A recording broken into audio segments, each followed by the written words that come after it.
On this podcast, you'll find interviews with high-performing, successful individuals in life sciences. On a weekly basis, we cover their proven methods, principles, strategies, and mindsets to implement new technologies that scale to meet the needs of people in our world.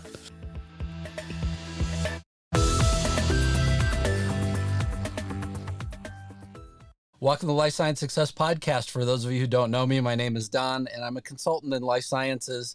And I help companies overall streamline their broken processes and take out inefficiencies that really help to focus the companies and make them more profitable. So with that, let me welcome our guest today. Our guest is Rahul Kakkar. Rahul is a distinguished biotech executive and physician scientist, and I'm very excited to talk with him today about his journey as well as Tome Biosciences. So thanks a lot for being here. Oh, Don, thank you. It's a pleasure. Yeah, thanks a lot. And would you just mind taking a moment and sharing with the audience just a little bit about yourself and, sort of your, I kind of call this like the journey to Spider-Man, right? So it's kind of like, what is it that led you to biosciences? But then secondly, what is it that really sort of bit you and made you want to be an entrepreneur in life sciences as well? Yeah, I think my path here was very circuitous. You and I were talking before this about somewhat atypical career paths. I think mine definitely follows that. This really all started with medicine for me. So I trained, went to Tufts Medical School here in the Boston area, and then actually took some time off to do some science out in Chicago in the lab of Elizabeth McNally, who was a cardiovascular researcher. And I just got bit by the research bug. Came back to Boston to train in the Harvard Hospital System, Brigham and Women's Hospital, and Mass General in general medicine and cardiovascular disease, and did a second stint in the lab. And towards the end of that training period, something just didn't feel right. I mean, I loved my PI, Rich Lee. He was phenomenal. But I remember, he kept on having me chase signals in a dish, and all I wanted to do was make drugs. And there wasn't a path to do that in academia. So I was all set to write grants and stay on at MGH as faculty. When I had sort of this epiphany, you could call it epiphany or a panic attack. I'm not sure what it was. And effectively, finished my fellowship without much of a plan, but said, I'm more interested in helping make the tools that improve lives than seeing patients, one by one for the rest of my career. I remember my parents being like, you were offered a job at MGH and you said no. But it was really this curiosity to not just be someone who could treat patients, but really understood how the tools that further patient care come to be. I was very fortunate because I really was somewhat lost coming out of fellowship. I was still practicing medicine, so I wanted to hang on to that part of my career, but really didn't know what I wanted to do other than I was very curious about how drugs are made, how they're developed, how they're eventually commercialized. And as was the theme to most of my career, there was a gentleman at AstraZeneca who took a bet on me. And my entire career, because it's been so circuitous, has been, fortuitous periods when people I now call mentors took a bet on me at certain times in my life.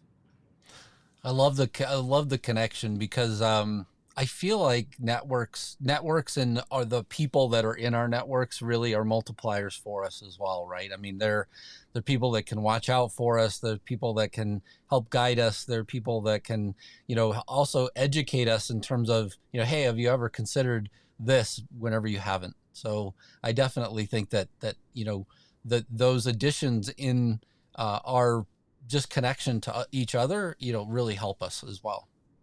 I've had individuals who have been quite supportive, and I have had individuals who've been less than supportive of me in my career, and I've learned something from every one of them. I think it's been very interesting. I think your point about networks, we always talk about, like you said, multipliers or people who mentor us or further our career. I've learned just as much from people who gave me some pretty tough feedback and were not supportive along the way as well. I guess it's just how you see it. Yeah, I completely agree. And then so you mentioned AstraZeneca a second ago. You were in the innovations unit at AstraZeneca. Did that help to spark your interest in terms of where you wound up as well in entrepreneurship, or did it, I guess just did it help to land you where you currently are? 100% in a way that is probably obvious, in a way that's less than obvious, kind of paralleling the conversation we just had. I was hired by a gentleman who I like to say saved me from academia, Don Frail, who's building this new unit at AstraZeneca, which was a drug repurposing unit, which specifically means taking molecules within the portfolio that may be designed for a certain disease indication and thinking about other uses outside of the vertical in which they're being developed. And so I joined, not that I ever thought I would go to big pharma by any means, but because it seemed like an incredibly fertile intellectual kind of playground, to have a certain budget as a group and really have access to the entire AstraZeneca portfolio. And I think that idea of really finding the best use case for an asset or a technology where it can do the most good in human medicine, I guess you would call that entrepreneurial, but I think that's the sort of obvious use case. I think, or the obvious way I was pushed in that direction. And fundamentally, the first company, Corvidia Therapeutics, came out of that thought process. But I'll also say that some of the political complexity of a very large organization, colloquially called red tape, but it really is politics pure and simple.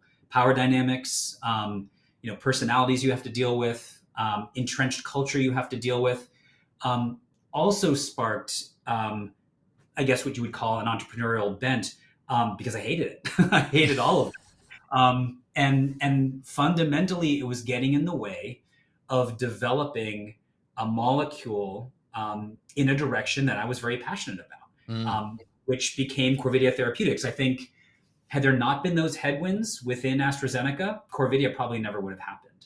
And maybe that's, again, an example of where a negative can be turned to a positive. Yeah, and I mean, after having been with several large companies myself, I mean, I'm very familiar sort of with the politics end of it. And I guess the one question I would have with you then is, in your entrepreneurial journey, right? So you're building companies yourself. Do you ever watch out for those same sort of signals that, hey, look, hang on, it feels a little bit too much like we're building this thing that essentially is going to be a very top-down organization, or one that has too much bureaucracy in it, which is frankly normally what you tie to a lot of these larger corporations. Do you ever see that in the things that you've built, and then just say, hey, look, I think there's time for a culture adjustment, or a real opportunity for the organization to have another look? So, yes, absolutely. I think there's two things that I learned from that aspect of my experience at AstraZeneca. One was how calcifying those sort of hierarchical, politically driven cultures can be, but also how enabling a champion can be. Because fundamentally, to start Corvidia, we had to out-license an asset, their IL-6 compound. And that was championed by Pascal Soriot, the CEO of AstraZeneca.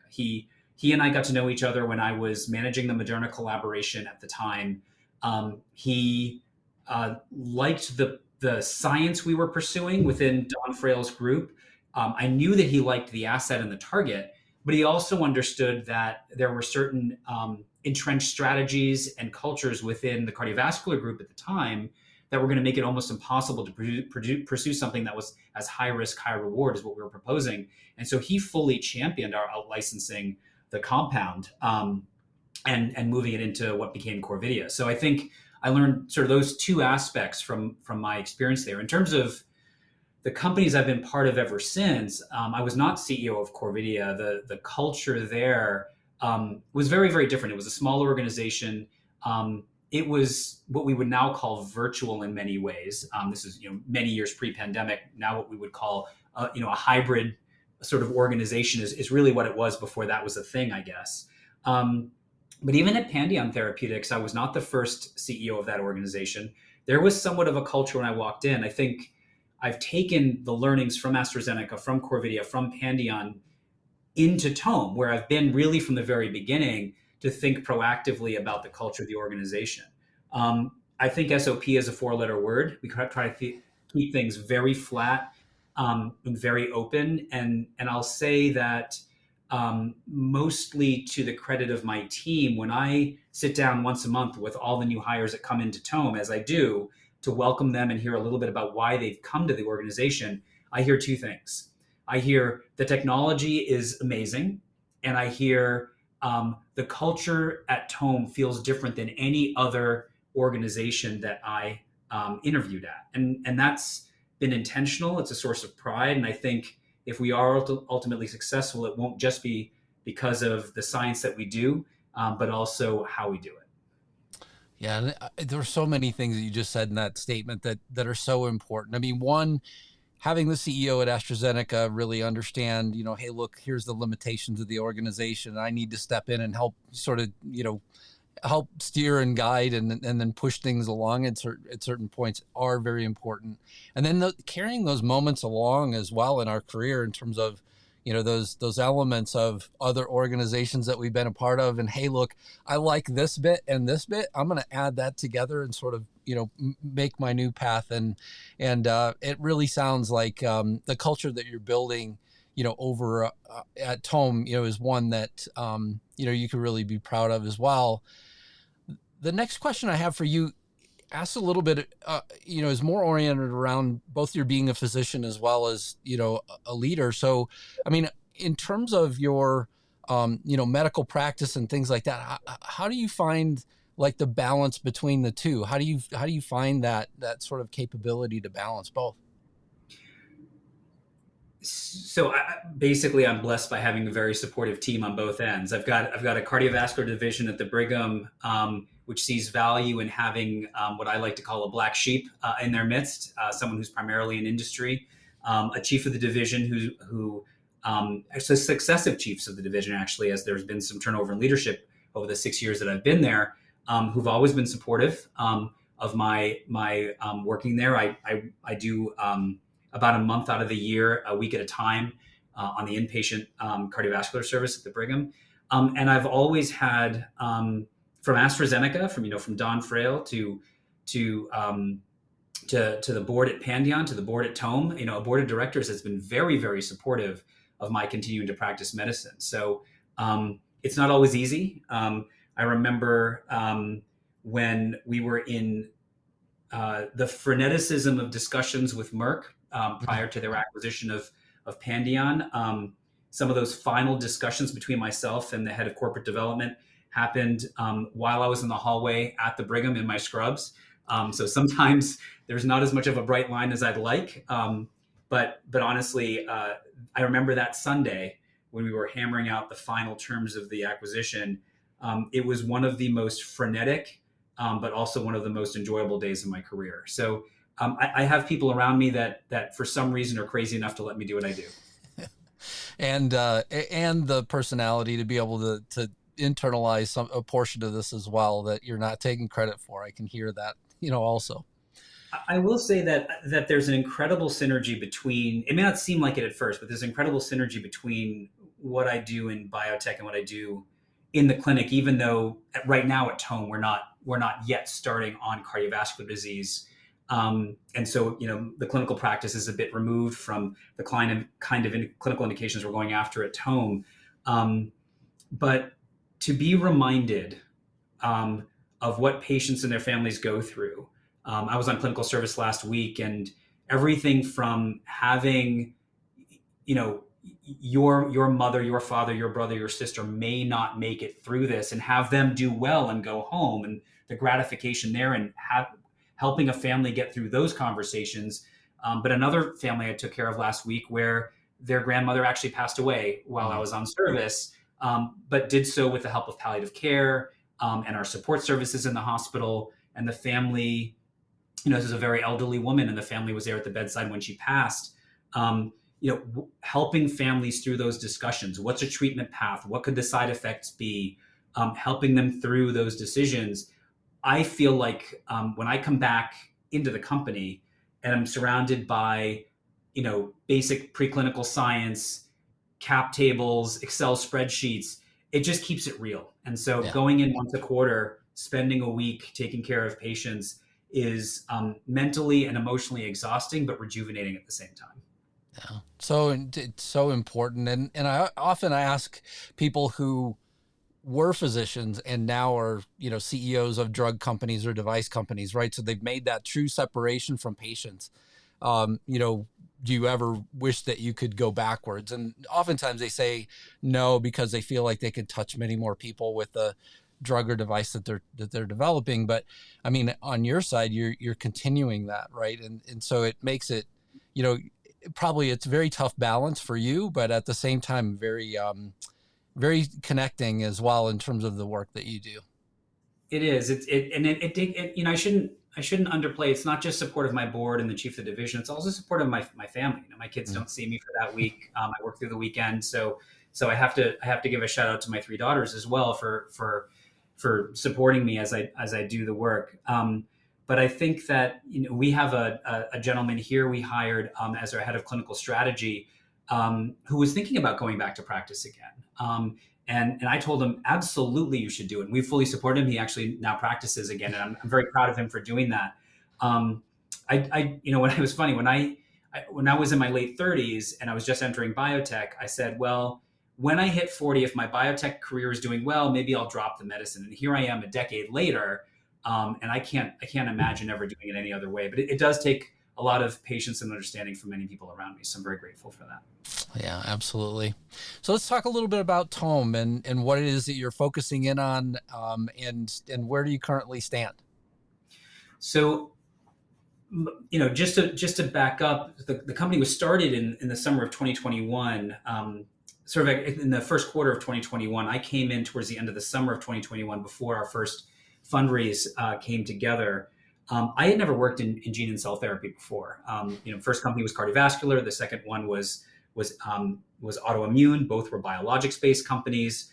And in the summer of 2021, after the acquisition of Pandion by Merck, I think I went under CDA with somewhere between 18 to 19 companies. There was a lot of different companies that were I was being presented with, people in my network, recruiters, venture firms that I had formed relationships with.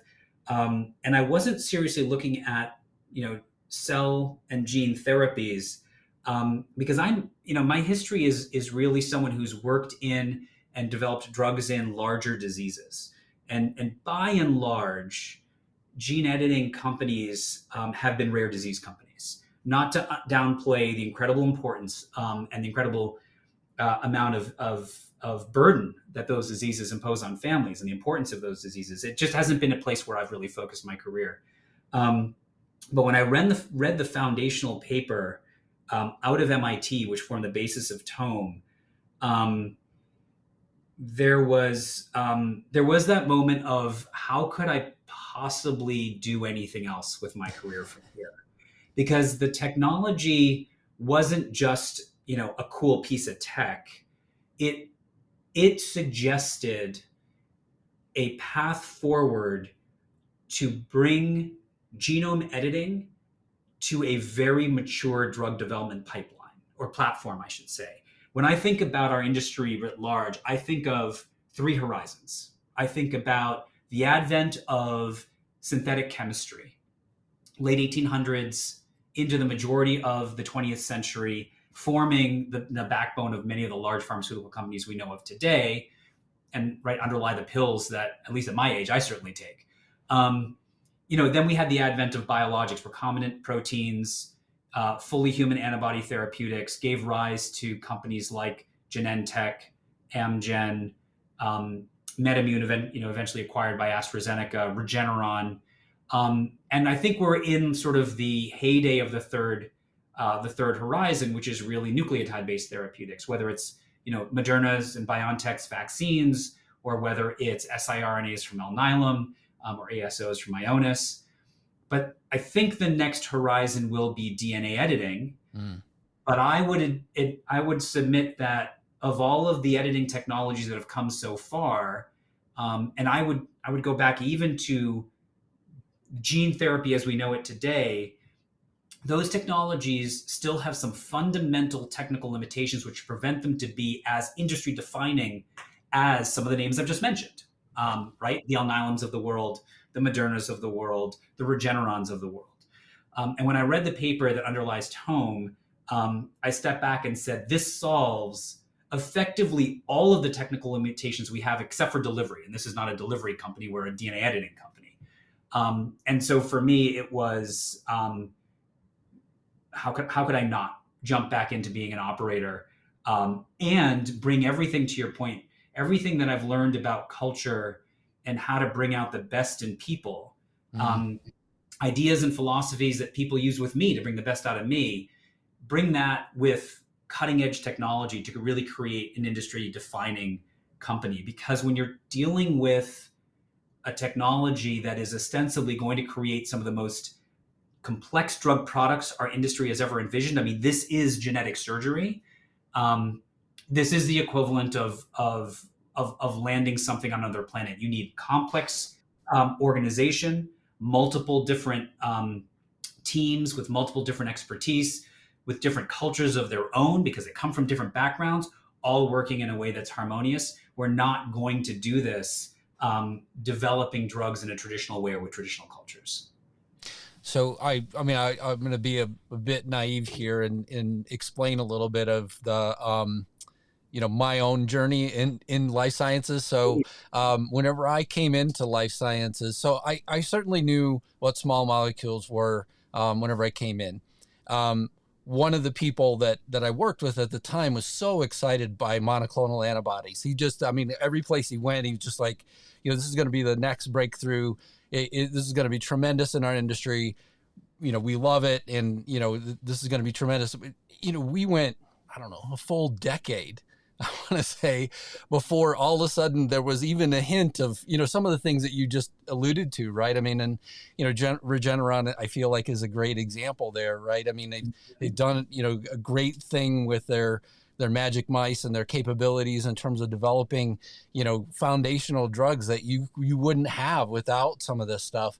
And yet, I kind of look at this next horizon going, there's probably going to be a level of, sort of directness, but then there's also going to be a lot of course correction that eventually lands us to the point where it's like, okay, so not only did we bring this thing in, but it is tremendous as you described. So yeah, I just kind of look forward to the journey because, as an outsider, not a biologist, from my standpoint, it's fun to actually see all of the amazing things that happen.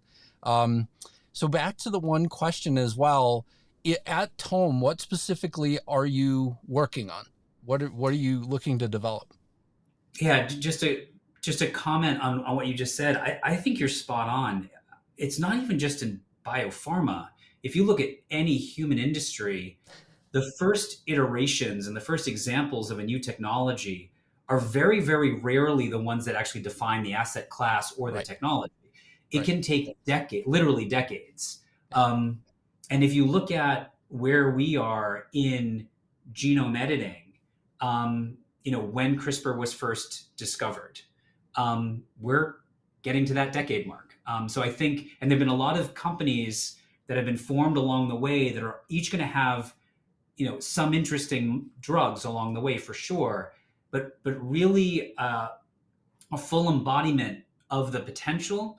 I think that's where we are now, a decade into CRISPR-based technologies, and that's what we're trying to do at Tome. So specifically, Tome is focused on this philosophy because there are a couple of different technologies we use to achieve this, called programmable genomic integration. And what I mean by that, we didn't hire some fancy PR firm to help us come up with that language. That was really our scientists stepping back and saying, what is it that we do? And what we do, frankly, is we have the capability, using a couple of different protein architectures to achieve this, which is what I mean by a couple of different technologies, to place pieces of DNA into the genome, integrate them into the genome in a programmable manner, which means a scientist or a drug developer can look at a genome and say, I need to put X piece of DNA into Y location precisely, and they can do exactly that. And that really has not been possible until the base technology invention out of MIT, which formed the foundation of this company. And then we augmented that with our acquisition of Replace Therapeutics most recently. But all of it centers on this idea of using CRISPR-Cas9 with a augmenting protein to find an area of the genome where we want to edit, repair, change in some way, and then be able to do that without any limitation to size or efficiency. And it really now brings DNA editing to a mature drug development methodology.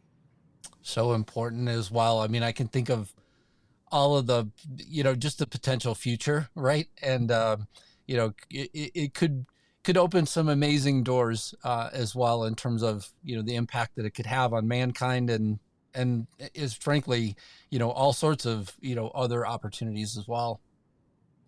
Sometimes I feel like we get very caught up in the technologies. And this comes up a lot as I'm speaking to investors. There's been such an explosion of DNA editing technologies, even RNA editing technologies that are out there.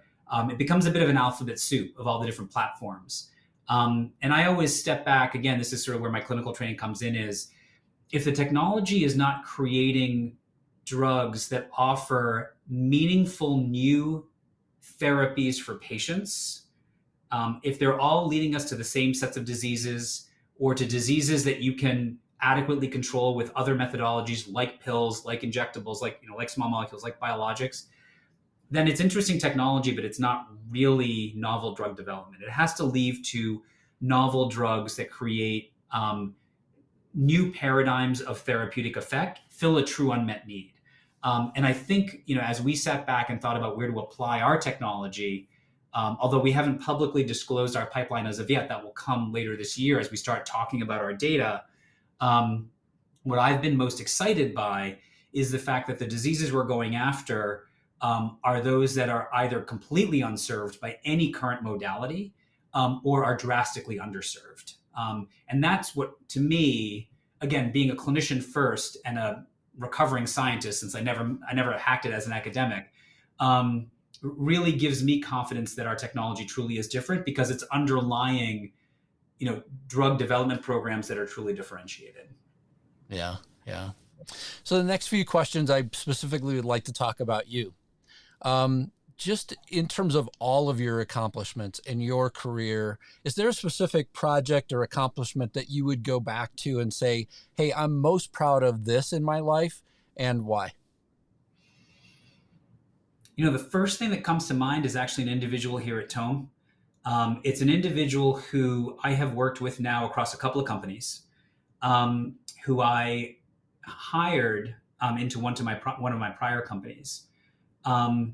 And I have had the distinct privilege of seeing this individual grow from having a very narrow remit in the company from which I hired them to being an absolute powerhouse of a drug developer now across two companies, where this individual's scope has just grown over time.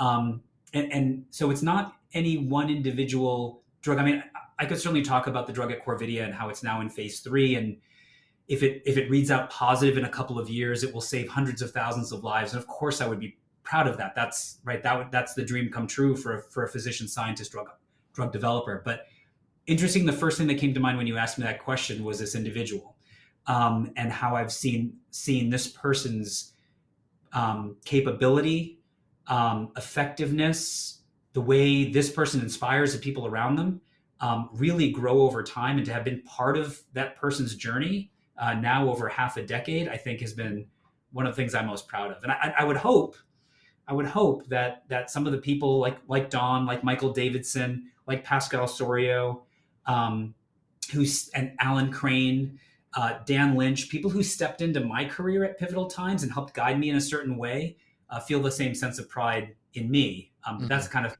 pride I feel in this individual, who hopefully I've helped steer in the right direction a long time, because they're an incredible drug developer. Yeah, I feel like great leaders that do this well, they pull together these pieces of, and I oftentimes use the analogy of a runway, right? So they create the runway when it's needed. They clear the runway when it's needed. They light the runway when it's needed. They sort of repave. You could just like reuse that same analogy over and over again. And I just, sort of envision that, right? As you're talking about this half a decade that you've been together with this individual that, hey, look, they just needed realistically the right runway, and then the right leader to sort of, help to guide that as well, I don't know why the image that came to mind was Bruce Willis at the end of Die Hard. You know the scene. Yeah, no runway lights, and he's Exactly running right. around lighting candles or something. I don't remember specifically, but I do remember the scene. So what's the greatest piece of leadership advice that you've ever received? Two things come to mind. One is one of my mentors. I might get this wrong. At the bottom of their email says, "Things turn out the best for those who make the best of the way things turn out." This is biology. You never know how it's going to go. These are complex organizations with individuals each with their own uniqueness. You never know how things are going to turn out. But believing in what you're doing. But also believing enough in what you're doing to know when something's not working and pivoting. I think, making the best of the data in front of you, I think has been, I wouldn't say it's leadership advice. It's really, again, it's at the bottom of this individual. It's Michael Davidson, one of my mentors. It's the bottom of his email, but it's also the philosophy in which he lives. And I've just sort of tried to model that. That's one thing that comes to mind. I think, really having, and what that leads to, that philosophy leads to is, and this is something I learned from my time at Corvidia as well, where he was the CEO when I was the chief medical officer, and we worked very closely together, is that lends you to have a very steady hand when things go sideways. And I think some of this also comes from my medical training. When you're in inpatient cardiology, there are plenty of times where there are emergencies, and when the amygdala fires and the sympathetic nervous system shoots up and you're flooded with adrenaline, how to keep a steady hand on the tiller through that, whether in the hospital or you're in a company. I think that's one piece. I think the other piece, honestly, which is less advice, is just something I've learned along the way, is, leadership advice, leadership books, coaching, all of that. I hate to say it, but I've never found a lot of that very useful. I think the most useful self-advice perhaps is, be who you are. Don't try to adopt a persona, because people don't follow personas, people follow people. So being as genuine as possible, oftentimes that requires a lot of emotional bravery with yourself and with the people around you. I think between having a steady hand and never trying to be false with people, never trying to have a persona, never try to have an ethos, but just really being a genuine person. If I had to say I've ever had to rest on anything as first principles, it would be those two. Yeah. The reason why I smiled towards the end is that this sort of idea of having like an alternate personality.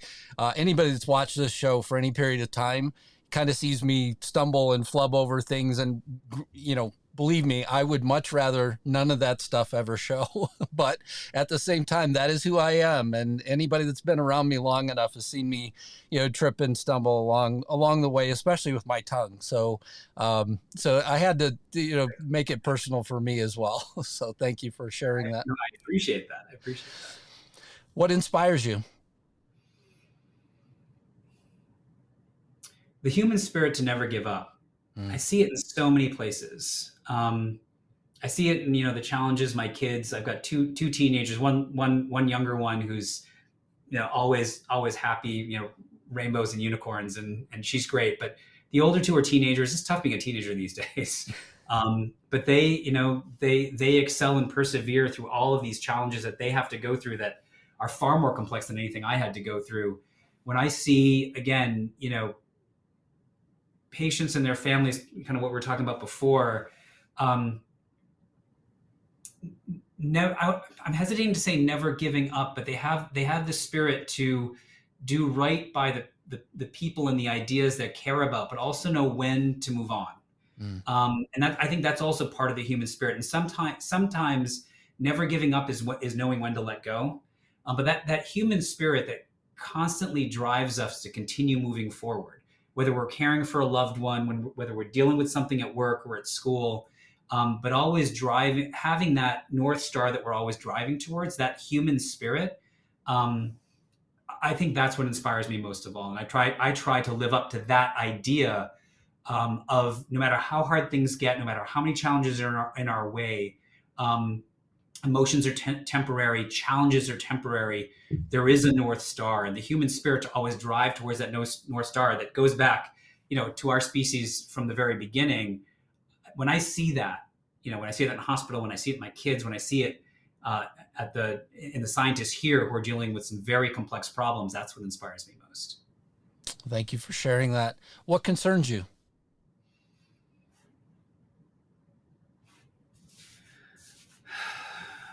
I think that we are coming to an era of incredibly complex medicines that can have profound effects on how we live our lives. I mean, some of the cell therapies that we see others pursuing, that we're pursuing as well, the gene therapies that we're developing, we're using the word cure. And that is not a term that I used when I trained in medicine, back at the end of the aughts and into the early 2010s. It's not a word we used even when I entered AstraZeneca in 2011. But it's a word that we use routinely here at Tome, because everything we do is going after, if not durable disease control, outright cure. And I think what concerns me the most is we do not have a healthcare system that understands how to manage that.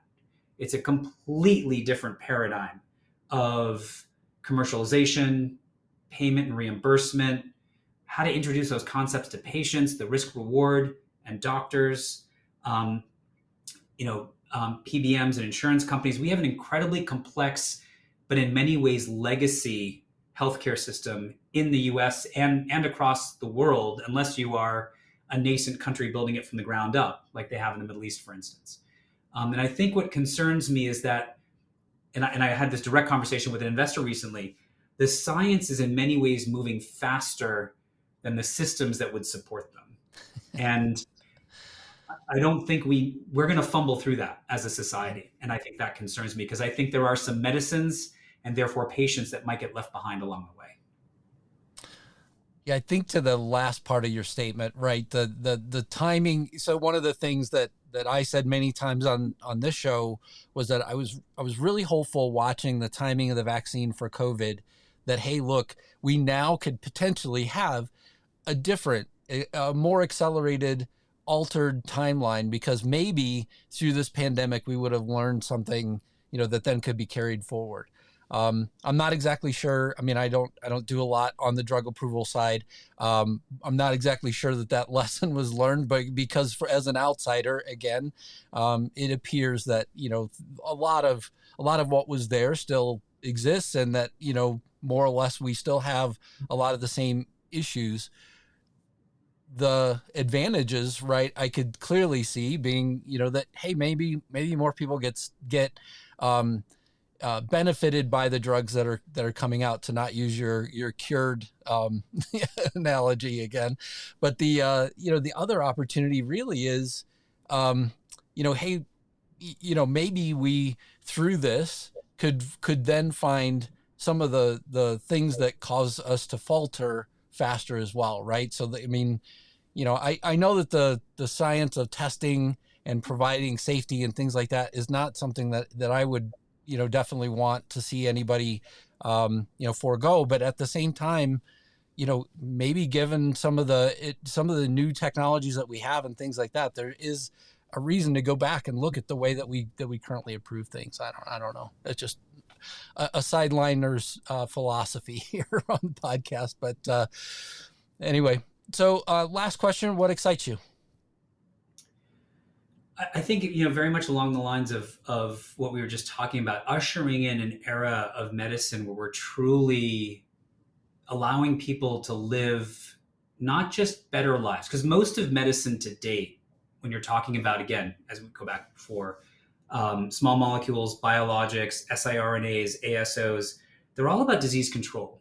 They don't often extend life, but they do improve quality of life most of the time. And in cardiology, right, we're always talking about extending life in our outcome trials.